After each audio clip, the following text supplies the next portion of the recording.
ನಾನು ಇವತ್ತು ದಿನ ಪತ್ರಿಕಾ ಸಭೆಯ ಚರ್ಚೆ ಎಲೆಕ್ಷನ್ ಕಮಿಷನ್ ಅವರಿಗೆ ನಿಮ್ಮ ಮೂಲಕ ವಿಶೇಷವಾಗಿ ಕರ್ನಾಟಕ ರಾಜ್ಯದಲ್ಲಿ ಕರಡು ಮತದಾರರ ಪಟ್ಟಿಯ ಏನು ಸ್ಪೆಷಲ್ ಇಂಟೆನ್ಸಿವ್ ರಿಜಿಸ್ಟರ್ ನಡೀತಾ ಇದೆ, ಕೆಲವು ನ್ಯೂನ್ಯತೆಗಳನ್ನು ನನ್ನ ಗ್ರಾಮೀಣ ತಾಲೂಕಿನಲ್ಲಿ ಆಗ್ತಾ ಇರೋಂಥ ಸಮಸ್ಯೆನ ನಿಮ್ಮ ಮೂಲಕ ಹೇಳಲಿಕ್ಕೆ ಬಂದಿದ್ದೇನೆ. ನಮ್ಮ ನೂತನ ಮಂತ್ರಿಗಳಾದಂಥ ಬಾಲಣ್ಣವರಿದ್ದಾರೆ, ಹಾಗೆಯೇ ನಮ್ಮ MLC ಅವರು ರಮೇಶ್ ಬಾಬು ಅವರಿದ್ದಾರೆ. ನಾನು ಮೊದಲನೇದಾಗಿ ನನ್ನ ತಾಲೂಕಿನ ಸಮಸ್ಯೆನ ಹೇಳಿಕೊಂಡು ಕರ್ನಾಟಕ ರಾಜ್ಯದಲ್ಲಿ ಇದೆಲ್ಲ ಕಡೆ ಇದೇ ರೆಪ್ಲಿಕೇಟ್ ಆಗುತ್ತೆ ಅಂತ ಭಾವನೆಯಲ್ಲಿ ಇವತ್ತು ಎಲೆಕ್ಷನ್ ಕಮಿಷನರ್ ಮುಂದೆ ನಿಮ್ಮ ಮೂಲಕ ಹೇಳಲಿಕ್ಕೆ ಇಚ್ಛೆ ಪಡುವಂಥದ್ದು. ಮೊದಲನೇದಾಗಿ ಇವತ್ತು ನನ್ನಲ್ಲಿ 2,05,000 ಮತದಾರರಿದ್ದಾರೆ. ಇವತ್ತು ಡಿಜಿಟಲೈಸ್ ಆಗಿರೋದಂಥದ್ದು 1,86,000, ಅನ್ಡಿಜಿಟಲೈಸ್ ಆಗಿರೋಂಥದ್ದು 23,000. ಅದರಲ್ಲಿ 17,000 ಮತದಾರರ ಪಟ್ಟಿ ಇವತ್ತು ಲಾಜಿಕಲ್ ಡಿಸ್ಕ್ರಿಪೆನ್ಸಿಸ್ ಹೋಗಿದೆ. ಅಂದ್ರೆ 1,86,000ದಲ್ಲಿ 17,000 ಲಾಜಿಕಲ್ ಡಿಸ್ಕ್ರಿಪೆನ್ಸಿ ಹೋಗಿದೆ, ಅಂದ್ರೆ ನ್ಯೂನತೆಗೆ ಹೋಗಿದೆ. ಇನ್ನ ಮಿಕ್ಕಿರಂತ 17,000 ಮತದಾರರನ್ನ ಒಂದು ರೀತಿ ASDDಗೂ ಹೋಗಿದೆ, ಅಂದ್ರೆ ಆಬ್ಸೆಂಟ್, ಶಿಫ್ಟಿಂಗು, ಡೆತ್, ಡಿಸೀಸ್ಡ್ ಮತ್ತು ಅದರ್ಸ್, ಡಿಫೆಕ್ಟಿವ್ ಅಂಡ್ ಅದರ್ಸ್. ಒಟ್ಟಿಗೆ ಇವತ್ತು 34,000 ಮತದಾರರನ್ನ ಕನ್ಫ್ಯೂಷನ್ ಇಟ್ಟಿದ್ದಾರೆ. ಒಂದು ಕ್ಷೇತ್ರದಲ್ಲಿ 34,000 ಇಟ್ಟಿದ್ದಾರೆ ಅಂದ್ರೆ 224 ಕ್ಷೇತ್ರಗಳಲ್ಲಿ ಎಷ್ಟಾಗುತ್ತೆ ಅಂತ ನೀವೇ ಭಾವಿಸ್ಕೋಬಹುದು. ಸುಮಾರು 1 ಕೋಟಿ ಜನರ ಮತದಾರನ ಪಟ್ಟಿನ ತೆಗಿತಾ ಇರೋಂಥದ್ದು ನಿಮ್ಗೆ ಹಿಂದಿನ ಒಂದು ಪ್ರೆಸ್ ಮೀಟ್ ಅಲ್ಲಿ ಹೇಳಿದ್ದೆ. 50 ಲಕ್ಷ ಜನ ಲಾಜಿಕಲ್ ಡಿಸ್ಕ್ರಿಪೆನ್ಸಿ ಹೋಗುತ್ತೆ, ಇನ್ನು 50 ಲಕ್ಷ ಜನ ASDDಗೆ ಹೋಗ್ತಾರೆ. ಅಂದ್ರೆ 2 ಕೋಟಿ ಮತದಾರರು ಈ ಮತದಾರರ ಕರಡು ಪತ್ರದಲ್ಲಿ ಇಲ್ಲದಿರೋಂಥ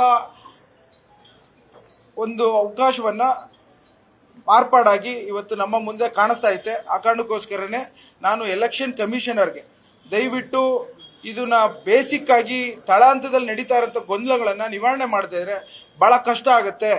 ನೀವು ತೆಗೆದುಕೊಂಡಿರೋ ನಿರ್ಧಾರ ನಾವು ಎಲ್ಲ ರೀತಿಯಲ್ಲೂ ಸಹಮತದಲ್ಲಿ ಇದ್ದೇವೆ, ಆದರೆ ನ್ಯೂನತೆಗಳನ್ನ ನೀವು ಪರಿಗಣಿಸಿ ತಕ್ಷಣ ಇದನ್ನ ಗುರುತಿಸಿ ಇದನ್ನ ಬದಲಾವಣೆ ಮಾಡಲಿಲ್ಲ ಅಂದ್ರೆ ಎಲ್ಲೋ ಒಂದ್ ಕಡೆ ನಮ್ಮ ಕರ್ನಾಟಕ ರಾಜ್ಯದ ಮತದಾರರ ಹಕ್ಕನ್ನ ಕಸಿದ್ಕೋತಾ ಇದ್ದೀರಾ ಅಂತ ನಾನು ಇವಾಗ ಓಪನ್ ಆಗಿ ಹೇಳಲಿಕ್ಕೆ ಇಚ್ಛೆ ಪಡ್ತಾ ಇದ್ದೀನಿ. ಇವತ್ತು ಒಂದೇ ಪ್ರಾಬ್ಲಮ್ ಏನು ಅಂದ್ರೆ BLOಗಳನ್ನ ನೀವು ಅಪಾಯಿಂಟ್ ಮಾಡಿರುವಂತದ್ದು ಬಹಳಷ್ಟು ಜನಕ್ಕೆ ಟೆಕ್ನಿಕಾಲಿಟೀಸ್ ಗೊತ್ತಾಗ್ತಿಲ್ಲ ಇನ್ನುವೇ.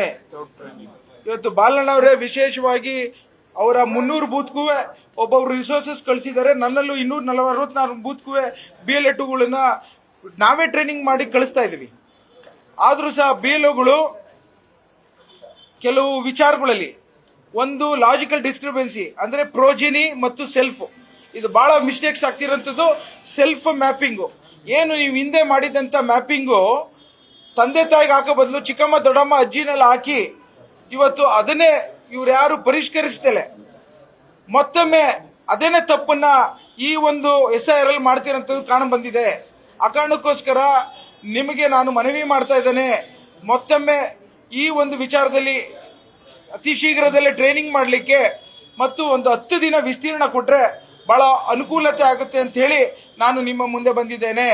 ಎರಡನೇದು ಪ್ರೋಜಿನಿದು ಏನೇನು ನೆಂಟಿಸ್ತನ ಇದೆ, ತಂದೆ ತಾಯಿ ಅಜ್ಜಿ ತಾತ ಬಿಟ್ಟು ಅದರಲ್ಲೂ ತಂದೆಯ ತಾಯಿ ಹಾಕಬೇಕು ಹೊರತು ಈ ತಂದೆಯ ಅತ್ತೆ ಕಡರ್ನ ಹಾಕ್ಲಿಕ್ಕೆ ಅವಕಾಶ ಇಲ್ಲದಿರೋಂಥದ್ರಲ್ಲಿ ಬಹಳ ಕನ್ಫ್ಯೂಷನ್ ಆಗಿ ಈ ಒಂದು ವಿಚಾರದಲ್ಲಿ ನ್ಯೂನತೆ ಎದ್ದು ಕಾಣಿಸ್ತಾ ಇದೆ.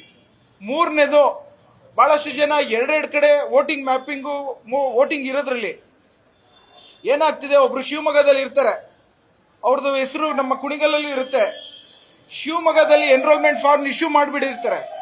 ನಾವು ಇದನ್ನ ಅವರು ಇವತ್ತು ಕುಣಿಗಲ್ಲಲ್ಲಿ ಅವರು ನೋಂದಾಯಿಸ್ಕೊಳ್ಳಿಕ್ಕೆ ಇಚ್ಛೆ ಪಟ್ಟಿರ್ತಾರೆ, ಅಲ್ಲಿ ಅನ್ಮ್ಯಾಪಿಂಗ್ ಆಗಲಿಲ್ಲ ಅಂದ್ರೆ ಇಲ್ಲಿ ಯಾವುದೇ ಕಾರಣಕ್ಕೂ ಅವರ ಹೆಸರು ಬರ್ದಿರೋಂಥ ಸಾಧ್ಯತೆ ಇರೋದ್ರಿಂದ ದಯವಿಟ್ಟು ಎಲೆಕ್ಷನ್ ಆಫೀಸರ್ಸ್ಗೆ ನಾನು ಮತ್ತೊಮ್ಮೆ ನಮ್ಮ ಕಮಿಷನ್ ಆಫೀಸ್ಗೆ ಕೇಳ್ಕೊತಾ ಇದ್ದೇನೆ, ಹೇಗಾದ್ರೂ ಮಾಡಿ ನಮಗೆ 10 ದಿನ ಎಕ್ಸ್ಟೆನ್ಷನ್ ವಿಸ್ತೀರ್ಣ ಕೊಟ್ರೆ ಎಲ್ಲೋ ಒಂದ್ ಕಡೆ ಆದಂತ ಅನ್ಯಾಯನ ಸರಿಪಡಿಸಲಿಕ್ಕೆ ಅವಕಾಶ ಇದೆ ಅನ್ನೋದನ್ನ ನಾನು ಭಾವಿಸ್ತೇನೆ.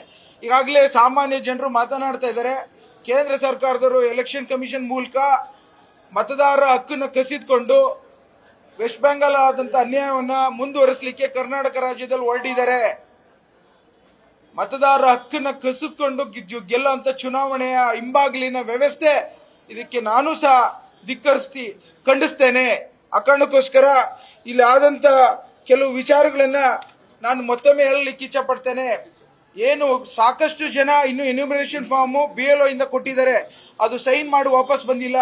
ಸಾಕಷ್ಟು ಜನ ಎನ್ಯುಮರೇಷನ್ ಫಾರ್ಮೇ ಕೊಟ್ಟಿಲ್ಲ, ಐಡೆಂಟಿಫೈ ಮಾಡಿಲ್ಲ. ಸಾಕಷ್ಟು ಜನಕ್ಕೆ ಇನ್ನು ಬೇರೆ ಊರುಗಳಿಂದ ಬಂದು ತೆಗೆದುಕೊಳ್ಳುವಂತ ಅವಕಾಶ ಸಿಕ್ಕಿಲ್ಲ. ನಾನಾ ತರ ಕಾರಣಗಳಲ್ಲಿ BLOಗಳು ಪಾಪ ಅವರು ಅಸಹಾಯಕರಾಗಿದ್ದಾರೆ. ಇದ್ರ ಜೊತೆಗೆ ಸೆಲ್ಫ್ ಮ್ಯಾಪಿಂಗ್ ನ ಕರೆಕ್ಷನ್ ಮಾಡಲಿಕ್ಕೆ ಅವರಿಗೆ ಟೆಕ್ನಿಕಾಲಿಟೀಸಿಯ ಅರಿವಿಲ್ಲ.